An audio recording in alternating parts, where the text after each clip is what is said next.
साधना की ऊंचाई में ना पहुंचाने का जो प्रयास है वो हमारी इंद्रियों का है। बहुत ध्यान से एकाग्रता पूर्वक सुनना। जो हम प्रयासरत हैं पर हम साधना की ऊंचाई पर नहीं पहुंच पा रहे, इसमें सीधे अनुभव रहा इंद्रियों की गुलामी। धैर्यपूर्वक सावधान होकर श्रवण करें। इंद्रियों की गुलामी, आप अपने को ज्ञानी माने, विद्वान माने, भगत माने, महात्मा माने, वीर माने, कुछ भी, ये गुलामी छूट जाए तो अभी तुम स्वरूप में स्थित हो जाओ। ये जो हमारी 5 ज्ञान इंद्रियां हैं, आंख, कान, नाक, जिह्वा और त्वचा, नेत्रेंद्री, श्रवणेंद्री, घ्राणेंद्री, रसेंद्री और त्वगेंद्री, ये 5 विषयों में, पूरी सृष्टि को इन 5 विषयों में रख दिया गया है। रूप, शब्द, गंध, रस, स्पर्श, ये 5 ज्ञान इंद्रियों के विषय हैं। आंख रूप, कान शब्द, नाक गंध, जिह्वा रस और त्वचा स्पर्श, इसी में सारे सुखों को, सारे विषयों को रख दिया गया है। जगत में ये केवल 5 ही प्रपंच का विस्तार किए हुए हैं। कोई इन 5 में फंसा है, कोई एक एक में फंसा है। उपासक को स्वतंत्रता तभी मिलेगी जब पहले शास्त्र और गुरु की परतंत्रता स्वीकार करे। शास्त्र और गुरु का भय, शास्त्र और गुरु का शासन स्वीकार करे तो इंद्रियों के विषयों से हटने का उसको सौभाग्य मिल जाएगा। अगर वो शास्त्र और गुरु से स्वतंत्र है तो इन प्रपंच में वो परतंत्र रहेगा। सिद्धांत है ये। आजकल सबकी यही मांग है कि मैं किसी के अधीन नहीं, मेरा जीवन स्वतंत्र, मैं जो चाहूं कर सकता हूं। स्वतंत्र का हो, इंद्रियों के गुलाम हो, मन के गुलाम हो, विषयों के गुलाम हो। तुम विषयों को नहीं भोग रहे, विषय तुम्हें भोग रहे। विषय तुम्हारे अधीन नहीं, तुम विषयों के अधीन हो, विवेकहीन हो, इसलिए तुम समझ नहीं पा रहे हो। इंद्रियों की, विषयों की, मन की गुलामी को तुम स्वतंत्रता समझते हो। आजकल यही स्वतंत्रता मानी जाती कि जो मैं चाहूं भोगूं, जो मैं चाहूं देखूं, जो मैं चाहूं करूं, तुम मुझ पर अंकुश नहीं लगा सकते हो क्योंकि मेरा जीवन स्वतंत्र है। वाह, कैसी स्वतंत्रता! तुम समझ नहीं पा रहे हो स्वतंत्रता का स्वरूप क्या होता है। सब तुम्हारे अधीन हो, तुम किसी के अधीन नहीं। ये तो कोई महात्मा होता है, ये तो कोई पहुंचा हुआ सिद्ध होता है, और तुम अपने को स्वतंत्र समझ रहे हो। इंद्रियों के विषयों की गुलामी करते हो, मन की गुलामी करते हो, शरीर की गुलामी करते हो और अपने को स्वतंत्र समझते हो। कहते हो हम स्वतंत्र हैं, जो चाहेंगे करेंगे। अरे जो चाहेंगे करेंगे तुम नहीं, ये इंद्रियां जो चाहेंगी तुमसे करवा लेंगी। मन जो चाहता है वो तुमसे करवा लेता है। तुम गुलाम हो कि स्वतंत्र? देखो ना, जो सद्गुरु और शास्त्र की अधीनता स्वीकार करता है वो स्वतंत्रता की तरफ बढ़ता है। जो मन और इंद्रियों की स्वीकार करता है वृत्ति, वो गुलामी है। चाहे जितना बड़ा वीर हो, बाहर विजय प्राप्त करने के लिए दौड़ता रहता है, पर इंद्रियों पर विजय, मन पर विजय तो कोई गुरु कृपा पात्र ही कर पाता है। मनुष्य शास्त्र की बात, संत की बात, महात्मा की बात, ग्रंथ की बात, आचार्य की बात को कहता मैं क्यों मानूं, मैं तो स्वतंत्र हूं। वाह, क्या स्वतंत्रता है! वो कह रहा है मैं स्वतंत्र हूं, घोषणा करता है मैं जो चाहूं कर सकता हूं। जरा धैर्यपूर्वक सोचो, तुम गुलाम हो कि स्वतंत्र हो? गुलाम हो तुम, स्वतंत्र नहीं हो। जब ये इंद्रियां तुम्हारे अधीन होंगी, मन तुम्हारे अधीन होगा, तुम विश्व के किसी भी विषय से प्रभावित नहीं होगे, तब तुम स्वतंत्रता की तरफ बढ़ रहे हो। पराजित होकर घुटने टेक देने वाले को गुलाम कहते, स्वतंत्र नहीं कहते। तुम ये विषय, इंद्रिय, मन, इनके गुलाम हो और भगवदानंद की अनुभूति करना चाहते हो, पहले इनकी गुलामी से हटो। भगवान शंकराचार्य जी से प्रश्न किया गया कि जगत को किसने जीता? जीतम जगत के न। ज्ञान समुद्र है, बड़े बड़े विद्वानों को एक क्षण में मौन करा देने वाले महापुरुष। प्रश्न हुआ, जीतम जगत के न, किसने संसार को जीता? कौन स्वतंत्र और विजयी माना जाएगा?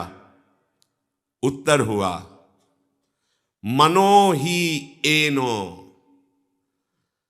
जिसने 5 ज्ञानेंद्रियों सहित मन को जीत लिया, उसने जगत को जीत लिया, संसार को जीत लिया, त्रिभुवन को जीत लिया। बड़े बड़े वीरों को परास्त करने वाला, बड़े बड़े देशों पर विजय प्राप्त कर लेने वाला, वो विजयी नहीं कहा जाता। विजयी वो है जो विषयों के आकर्षण को, इंद्रियों को, मन को जीत लिया, उसे कहा जाता है विजयी। मामूली सा एक छोटा विषय इंद्री का तुम्हें अधीन करके पतन करवा देता, तुम्हारी दुर्दशा कर देता। तुम अपने को वीर समझते हो, स्वतंत्र समझते हो। अरे तुम ये नहीं समझ रहे कि कितनी बड़ी तुम्हारी गुलामी हो रही इंद्रियों की। वो जैसा चाह रही वैसा करवा रहे हैं। तुम घोषणा करते हो मैं वीर हूं, मैं उपासक हूं, मैं विजयी हूं, संसार त्यागी हूं। देखो ना, इंद्रियों की, मन की गुलामी से जो मुक्त हुआ, वही तो मुक्त कहा जाता है, वही तो भगवदानंद का अधिकारी होता है। पूज्य श्री भाई जी महाराज कह रहे हैं, मुंबई में एक बड़े विद्वान और ज्ञानी महात्मा, वो मेरे पास मिलने के लिए आए। वो बहुत बड़े सम्माननीय थे, बड़ा उनका सम्मान होता था। इतने बड़े वो विद्वान थे कि बड़े बड़े तार्किक उनके सामने टिक नहीं सकते थे। जहां कोई प्रश्न करे तो प्रश्न पूरा नहीं हो पाता था, उत्तर प्रारंभ हो गया उनका उत्तर। परंतु जब वो हमारे पास आए, 1-2 दिन रुके, तो उनकी दिनचर्या देखी। वो इतनी रसेंद्री के वश में थे, कुछ कुछ मिनट में भाई जी गरम जलेबी मंगवा दीजिए, वो रबड़ी, वो भुंजिया मंगवा दीजिए, ऐसा वैसा, इतनी मांगे थोड़ी थोड़ी देर में। फिर कहते कि मथुरा के जैसे पेड़े होते हैं, वैसे तो ब्रह्मा ने सृष्टि में कुछ रचा ही नहीं, मथुरा किसी को भेजकर पेड़े मंगवा दीजिए। एक दिन में 25-50 चीजें अलग अलग से मंगवा के पाना उनका स्वभाव था, प्रभाव था कि बड़े बड़े विद्वान तर्क में परास्त हो जाते थे और ज्ञानी थे, महात्मा वेश में थे, बड़ा सम्मान होता। हमारे एक मित्र थे नानू राम जी, उन्होंने उनको निमंत्रण दिया। महाराज की विद्वता और सम्मान देख करके जब घर ले गए तो छक गए शाम तक ही। महाराज ऐसी ऐसी मांगे, ऐसी, भाई जी से कहा कि अब इनको कभी निमंत्रण नहीं देंगे, इतनी मांगे थोड़ी थोड़ी देर में, ये वो ऐसा। फिर मैं एक दिन उन महात्मा जी से पूछा कि महाराज आपका ज्ञान, आपकी विद्वता, आपका प्रभाव, फिर ये कलंक कैसा? एकांत में थे, अपना बड़ा हितैषी जान करके उन्होंने कहा कि यद्यपि इन विषयों का आत्मा से कोई संबंध नहीं है, इसमें मेरी कोई हानि नहीं है, क्योंकि मैं निरपेक्ष रहता हूं। पर वास्तविक आपसे छुपाव की बात नहीं, मैं रसेंद्री को जीत नहीं पाया हूं। ये बार बार मुझे परास्त करती, मुझे ग्लानि भी होती है, पर मैं क्या करूं, इसको जीत नहीं पा रहा हूं रसेंद्री को। ये नया नया चाट बन गया है, ये लाओ वो लाओ, मैं दुखी भी हूं पर इसको जीत नहीं पा रहा हूं। देखिए देखिए भाई जी कह रहे, देखिए देखिए, इतना बड़ा ज्ञानी, इतना बड़ा सम्माननीय एक इंद्रिय की गुलामी नहीं छोड़ पा रहा है। इसलिए उपासकों से हम कहते हैं कि महात्मा बनना सरल है, विद्वान बनना सरल है, लेकिन स्वतंत्र होना बहुत कठिन है। एक छोटा सा विषय घुटने टिकवा देता है, छोटा सा विषय। इतना बड़ा ज्ञानी महात्मा परास्त होकर, दुखी होकर कहता है मैं रसेंद्री की चाट नहीं छोड़ पा रहा हूं। ये बार बार उपासक जब इंद्रियों के परवश हो जाता है तो मामूली सी वस्तु में क्या क्या उसकी दशा होती है, मामूली सी बात में क्या क्या उसकी दशा होती है। गोस्वामी तुलसीदास जी ने देखा इन इंद्रियों की लोलुपता को। ओह, इन इंद्रियों ने मुझे मजाक बना दिया, हंसी उड़ाई, अपने वश में कर लिया। अब नहीं, अब नहीं, अब मैं प्रभु का हो गया हूं। इंद्रियों, अब तुम हमें अपना गुलाम नहीं बना सकती, अब तुम हमारी हंसी नहीं उड़ा सकती। उन्होंने कहा अब लो नशानी, अब ना नशई हो, राम कृपा भव निशा सिरानी, जागे फिरी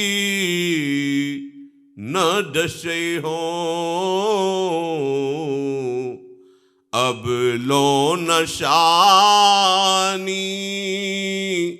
अब न नसई हो, पर बस जानी हंस्यो इन इंद्रिन।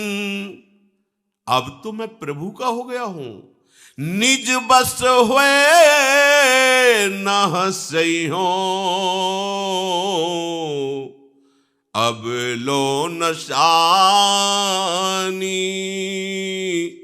अब ना नसई हो। जब तक प्रभु का बल, प्रभु की महिमा, प्रभु का नाम हमने पूर्ण रूप से स्वीकार नहीं किया था, तब तक इंद्रियों ने हमारी बड़ी हंसी उड़ा दी। मैं जी नहीं सकता था विषय के बिना। आज भगवान की कृपा से मैं जाग गया हूं, अब नहीं सोऊंगा, अब इंद्रियों की गुलामी नहीं करूंगा। जब तक मैं प्रभु को पूर्ण समर्पित नहीं था, तब तक इंद्रियों ने मुझे गुलाम बना लिया। ये प्रतिदिन मुझे नाच नचाती रही, जैसा चाहती रही। संसार हंसता रहा। आज नहीं, अब नहीं। उपासक इस बात को समझे, प्रभु का बल लेकर, प्रभु के आश्रित होकर इंद्रियों की परवशता को मिटा दे। देखो, यही उपासना है। थोड़े से स्वाद के लिए, थोड़े से सुख के लिए, थोड़ी सी सुंदरता के लिए, थोड़े से शब्द सुनने के लिए, स्पर्श करने के लिए सच्चिदानंद सुख का बलिदान कर रहे हो। यह अवसर सच्चिदानंद सुख के लिए मिला है, क्या कर रहे हो? मणिगण पुंज ब्रजपति छाणत, हित हरिवंश कर गही कंचु। इंद्र नील मणि मनोहर श्याम सुंदर को छोड़कर कांच ग्रहण कर रहे हो। सावधान। कैसे सावधान? कूर्मोंगानीव सर्वशः। जैसे जरा सा भय आने पर कछुआ अपने अंगों को कवच के अंदर समेट लेता है, ऐसे ही तुम सारी इंद्रियों को प्रभु में समर्पित करो। कछुआ जहां थोड़ी सी खटक हुई, तत्काल उस अपने अंगों को सुरक्षित रखने के लिए कवच के अंदर कर लेता है। इंद्रियों को विषयों से समेट लो, आप सुरक्षित हो जाओगे, आपका भजन सुरक्षित हो जाएगा। परांच खानी, ये इंद्रियों का स्वभाव है, ये बाहरी भागती हैं। ब्रह्मा जी ने रचना की है बहिर्मुख इनकी। ब्रह्मा ने इनका स्वभाव बनाया है बाहरी विषयों पर जाना, और जो इस स्वभाव को रोक दे वही भाव को प्राप्त होता है। भावोत्सवेन भजताम रस काम धेनुम, पर कठिन है इनको रोकना। क्रम है, सीधे इंद्रियों को वश में नहीं कर सकते। यदि मन बुद्धि के वश में हो जाए तो फिर मन इंद्रियों को वश में कर सकता है। बुद्धि तुम्हारे वश में होनी चाहिए, बुद्धि तुम्हारे वश में, बुद्धि के वश में मन, और मन के वश में इंद्रियां, अब सब ठीक हो जाएगा। सरलता से इंद्रियों को रोका जा सकता है यदि ऐसा क्रम हो। इंद्रियों को हमें जहां लगाना है वहीं लगेंगी, पर उसके पहले मन को ठीक करना है।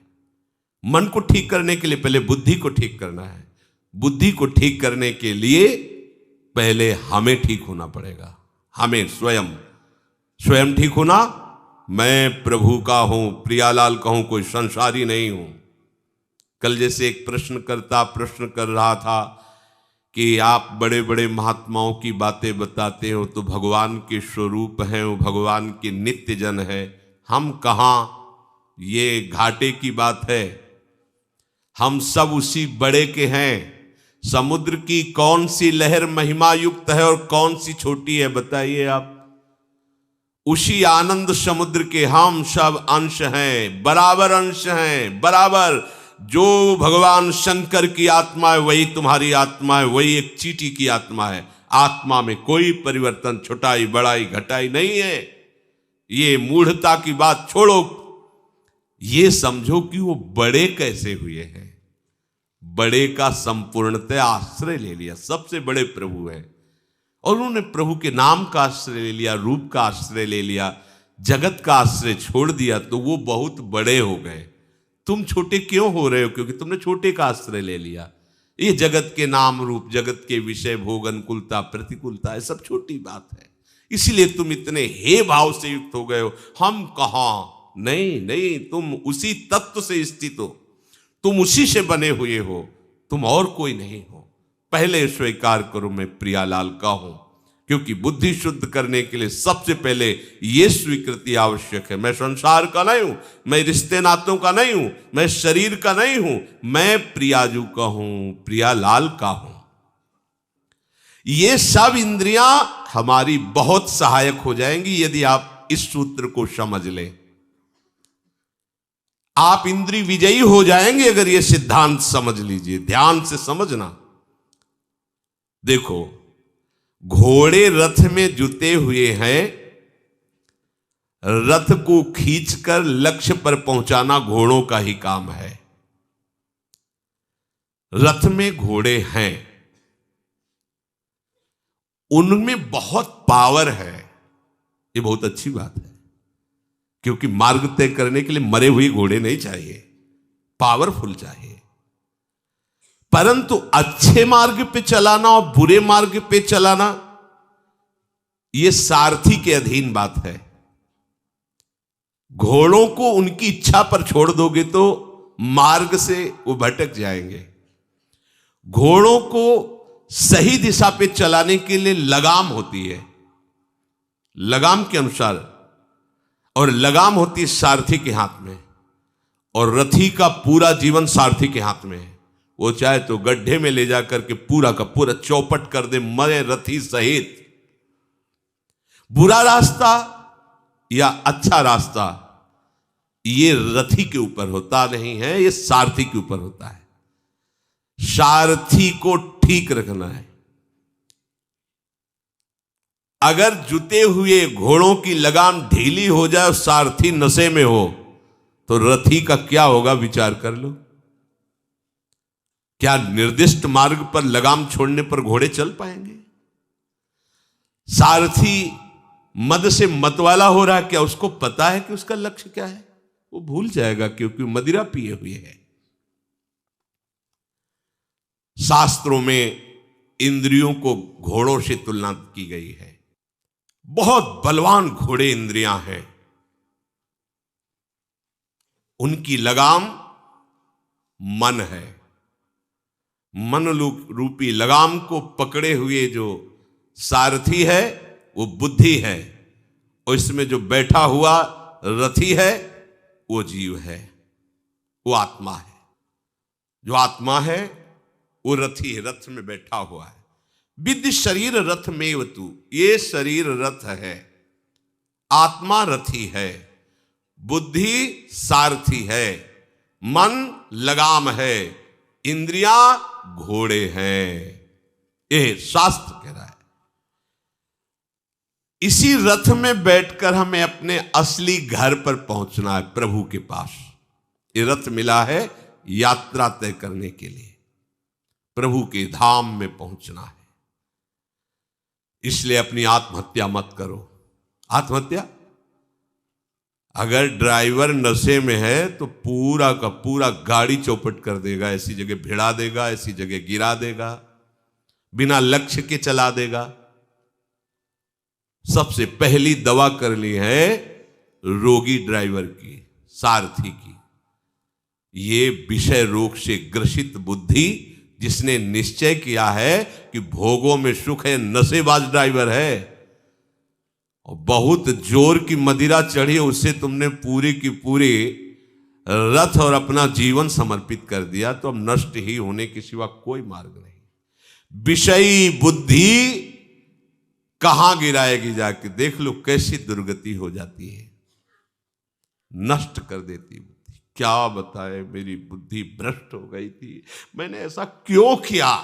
आजीवन जेल, मरने के बाद नरक। एक घटना ने पूरे जीवन को बदल दिया। क्या हुआ? सारथी नशे में हो गया, लगाम ढीली कर दी, घोड़ों ने बलवान है, ऐसी जगह डाल दिया जाके, पश्चाताप के सिवा हाथ में कुछ नहीं रहता।